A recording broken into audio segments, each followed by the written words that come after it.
The moment my father told me I was fired, I didn't shout, I didn't argue, and I definitely didn't beg, which confused him more than anything else because people like Marcus Morrison thrived on emotional reactions, on watching someone squirm while he towered above them pretending he was some kind of self-made king. But the truth was I had spent 10 years quietly holding up the entire empire he bragged about at charity galas. 10 years patching holes he never even noticed existed. 10 years fixing the disasters my younger sister Brittany caused while he praised her like she was a visionary genius. So when he stood there in the air-conditioned construction trailer that afternoon, arms folded across his chest and voice full of that tired fake authority, and said, "Pack your things, Lydia, you're done here," something inside me didn't break the way he expected it to. It simply settled. Like a beam finally finding the correct load distribution after years of pressure, and I heard myself answer in a voice so calm it almost scared me, "Okay," and the silence that followed stretched across the trailer like a crack forming in concrete, because Brittany had clearly expected a scene.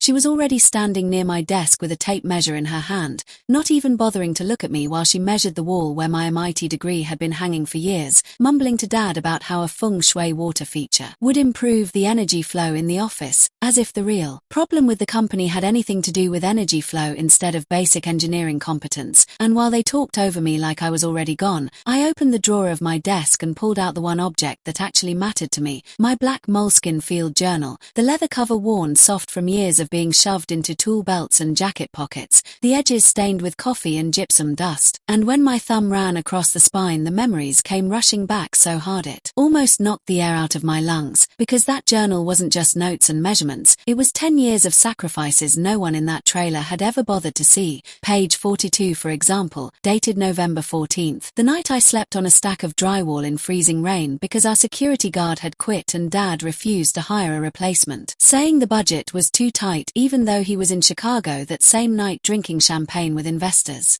So I wrapped myself in a blue top and guarded $20,000 worth of copper wiring while my breath turned to fog in the dark construction site. And when the sun came up the next morning and I stumbled into the trailer half frozen, he didn't even ask where I'd been. He just handed me a stack of invoices and said we were behind schedule. Page 108, March 3rd. The day I wrote a $3,000 check from my own savings account to the plumbing crew because Dad had forgotten payroll again, and Mike, our foreman, had quietly told me his guys were about to walk off the job, which would have shut the entire project down. So I paid them myself to keep the schedule intact, and when the building opened 6 months later, Dad stood in front of the ribbon-cutting crowd and bragged about how his leadership kept every project running like clockwork, never once asking how the disaster had been avoided. Page 215 was even worse, the frantic scribbles from the night Brittany almost destroyed the Hamilton Ballroom before it was even built. She had ordered 5,000 square feet of imported Italian marble without checking the load capacity of the subfloor, because she liked the color and thought it would look luxurious, and if we had installed it exactly the way she wanted, the floor would have collapsed the first time 200 wedding guests stepped onto it. So I spent 3 sleepless nights reinforcing the joists with Mike and the carpenters, bribing them with pizza and overtime I personally paid for just so Brittany wouldn't get sued into oblivion. And when the Hamilton family toured the site later that week, Brittany ran her hand across the marble and smiled proudly while Dad told them how his daughter had an incredible eye for design, while I sat in my car outside the trailer trying not to fall asleep at the wheel because I hadn't slept in 70 hours. And standing there in the present with my journal in my hands, I finally understood something that had been obvious for years but I'd never allowed myself to admit. I was never the heir to this company. I wasn't even a partner. I was the load-bearing wall, the invisible structure everyone drilled into and hung things on without thinking about it, the thing that kept the entire building standing while they decorated the surface and took credit for the beauty of it. And just like any ugly column in the middle of a fancy ballroom, the moment they thought the room would look prettier without it, they decided to tear it out and assume the roof would magically stay in the air. Brittany finished measuring the wall and said casually, "The water feature will go right here where Lydia's degree used to hang. It'll make the office feel more open." And Dad nodded like that made perfect sense. So I closed the journal, placed it carefully into the cardboard box with the rest of my belongings, taped the top shut, and lifted it under my arm, the weight surprisingly light compared to the invisible burden I'd been carrying for a decade. "Good luck with the energy flow," I said quietly, and neither of them even looked at me as I walked out of the trailer and into the blinding afternoon sunlight, the heat hitting my face like freedom. But I hadn't even reached the construction gate before Dad stepped in front of of me holding his clipboard like a shield. "Keys," he said flatly, refusing to meet my eyes. Probably calculating how much money he was saving by cutting my salary. So I dropped the site keys into his open palm, and they made a lonely metallic jingle in the heavy air. Then he shoved the clipboard toward me. "And sign this. Standard procedure. Transfer of site supervision." I glanced down at the document and immediately understood what he thought he was doing. It was a liability waiver stating that as of 12:15 p.m. October 14th, I was no longer the architect of record for the Hamilton project and had zero oversight over the construction moving forward. Dad clearly believed he was protecting the company from my interference, making sure I couldn't claim any authority after being fired. But the truth was he had just handed me something far more valuable than a job title. He had handed me a bulletproof vest, because the moment I signed that document, every cracked tile, every cut corner, every structural failure that happened on that site would legally belong to him, not me. "Of course," I said, uncapping my pen and signing my name with a smooth flourish, carefully writing the exact minute beside the date, then handing the clipboard back to him with a calm smile. "All yours, Dad." He snatched it from my hand satisfied and turned toward the trailer without another word, convinced he had just won something. But as I walked toward the parking lot, I noticed Mike leaning against a stack of lumber, wiping sweat from his neck. And the moment he saw the cardboard box in my arms, his expression darkened. Because Mike had been in construction for 30 years and he understood the difference between someone quitting and someone being pushed out, I stopped beside him and lowered my voice so no one else could hear. "Pack your tools, Mike." He frowned slightly, confused, so I leaned closer and whispered, "Lydia, don't finish the shift, and tell the guys to cash their checks before 5. His eyes widened instantly. The kind of look a man gets when he suddenly realizes a storm is about to hit. But he didn't ask questions. He simply nodded once with a grim understanding. Because foremen survive in this industry by recognizing disasters before they happen, I reached my car, tossed the box onto the passenger seat, turned the engine on, and let the air conditioner blast hot, dusty air into the cabin while I opened my laptop and tethered it to my phone's hotspot. The City Department of Buildings portal loaded in 3 seconds. My professional profile appearing on the screen with the words, "Lydia Morrison, licensed architect, status active," and beneath it the project listing for Hamilton Grand Ballroom renovation. I clicked the project file and stared at the big blue button on the right side of the page labeled "Withdraw as supervising architect." My finger hovered above the trackpad as 10 years of memories flashed through my mind like a demolition reel. Every late night, every emergency fix, every time I'd quietly saved the company from the consequences of its own arrogance. And I realized something simple and undeniable. Buildings obey physics, not ego. And if you remove the column that holds the structure upright, gravity doesn't care how confident you are, it just collects the debt eventually. So I clicked the button. The system processed the request instantly, updating the project status to unsupervised and automatically sending an alert to the city inspector. I closed the laptop and leaned back in my seat, listening to the distant sounds of construction echo. Across the site, hammers, saws, men shouting instructions, completely unaware that the invisible support they'd been relying on for a decade had just been removed. And for the first time in years I felt something strange settle in my chest. Not anger, not revenge, just a quiet certainty. Because this wasn't about destroying anything, it was about letting the laws of engineering do exactly what they were designed to do. And somewhere behind me in that trailer my father and sister were celebrating the removal of an ugly post they thought had been blocking their perfect vision, completely unaware that the roof above them had just lost the only thing keeping it in the air.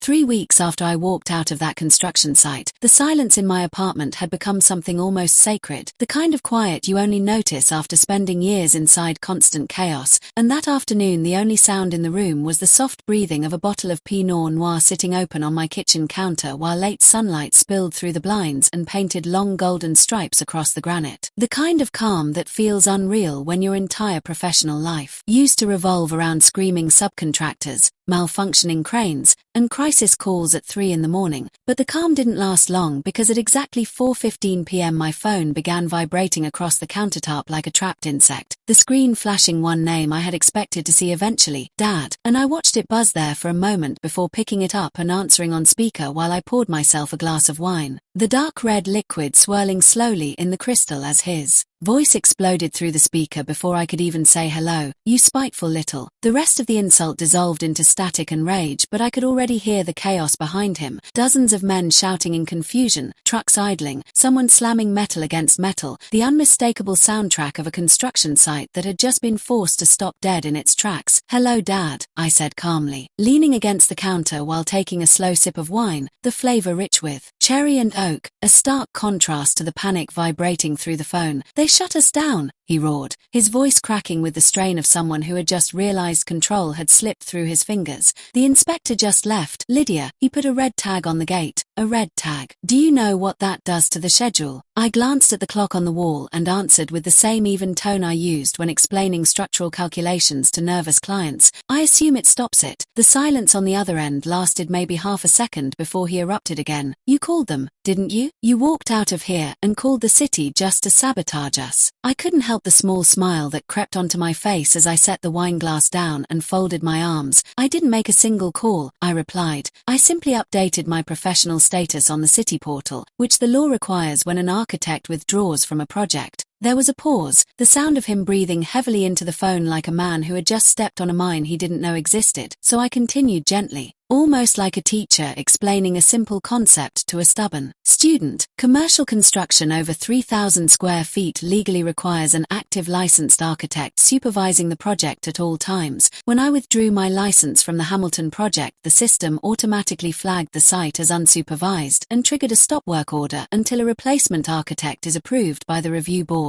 The quiet that followed was thicker this time, the kind of silence that forms when someone suddenly realizes the rules of the game were never what they thought they were. Then his voice returned, lower now, grinding through clenched teeth. You need to come back here and fix this, right now. I shook my head even though he couldn't see it. I can't, I said. I'm suspended from the project, remember? He snapped immediately. Stop playing games, Lydia. The Hamiltons are flying in for a walkthrough on Friday. I took another sip of wine before answering. Then I suggest you hire a new architect. Although the vetting process usually takes about 6 weeks and the board only meets on Tuesdays. The line went silent again before he finally growled one last desperate threat. You're going to regret this. And I replied with the same words I had spoken while leaving the trailer 3 weeks earlier. Good luck with the energy flow, Dad. Before tapping the red icon and letting the call end, the apartment returned to silence instantly, but this time it felt deeper, heavier, like the stillness before a thunderstorm breaks across an open field. And the funny thing about construction delays is that every hour costs money, lots of it. The stop work order meant daily fines, idle equipment rentals, penalties written into contracts, and by my rough calculation the Hamilton project was burning through $50,000 a day just sitting there. 3 weeks of that kind of bleeding is enough to make even the most confident developer start sweating, but the real collapse didn't begin until a Tuesday night when my phone rang again at 11:30 p.m., the caller ID showing Mike's name, and the moment I answered I could hear the sound of a truck engine rumbling behind him, gravel crunching under tires as if he were driving away from somewhere in a hurry. I'm out, Lydia, he said without greeting, his voice tight with anger. I pulled the boys. We're done. I sat up in bed immediately, the darkness of my apartment suddenly feeling colder. What happened? I asked, and he exhaled slowly before answering. Your sister ordered us to cut the column. The words landed like ice water running down my spine. What column? I asked even though deep down I already knew. The main steel support in the center of the ballroom, Mike replied. She says Mrs. Hamilton wants an open concept before the walkthrough and that ugly post ruins the view.